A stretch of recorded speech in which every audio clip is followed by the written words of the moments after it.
নমস্কার দাদা। নমস্কার। কি নাম আপনার? নকুল দাস। নকুল দাস, আপনার বাড়ি কোথায়? ফুলবাড়ি। ফুলবাড়ি, দিনাজপুর, দক্ষিণ দক্ষিণ দিনাজপুর, গঙ্গাপুর। আচ্ছা, আপনি কি পেশায়? পেশায় আমি বিএসএফ। আচ্ছা, আপনার হাঁটুতে ব্যথা ছিল অনেকদিন থেকে? হ্যাঁ, অনেকদিন ধরে, এক কত? বছর ধরে। 1 বছর থেকে হাঁটুতে কি চিকিৎসা করছিলেন কোথায়? হ্যাঁ, করি। চিকিৎসা করছি, ব্যাঙ্গালোরে দেখাইছি। ব্যাঙ্গালোরে দেখানোর পরে বলে হাড় ক্ষয়। তো তারপর ওষুধ কি আপনি বাথরুমে ওঠা বসা করতে পারতেন? না। কিভাবে বসতেন? কোমরে বসতেন? হ্যাঁ, প্লাস্টিক খুব কষ্ট হতো। হাঁটতে হাঁটতে হাঁটতে খুব কষ্ট।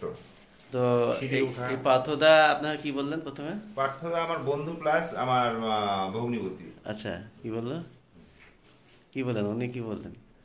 আমাদের আলোচনা হয়। ওনার তো হাঁটুর সমস্যা ছিল, উনি তো এখন ভালো আছেন। আমি সাকসেসফুল। হ্যাঁ, উনি কি বলেছিলেন আপনাকে? আপনি কথা বলছিলেন, ডাক্তারবাবু ওখানে গিয়ে এখন দেখি, এখন চিকিৎসা তো এখন হলো, দেখি দাঁড়ান, দেখি এখন দাঁড়ান। এটা সাধারণত চেয়ারটা এখন এখন বসতে পারবেন? এখন হ্যাঁ, একটু বসে দেখান তো, বসতে পারবেন কিনা? পাচ্ছেন আগের থেকে? হ্যাঁ, উঠেন উঠেন। হ্যাঁ, পা ফেলে দেখুন, হেঁটে দেখুন। না, পা হেঁটে দেখুন একটু। ফ্রি লাগছে আগের থেকে? ফ্রি লাগছে না? বেশ। এতদিন যে ওষুধ খেয়েছেন তার থেকে তো অনেক বেটার।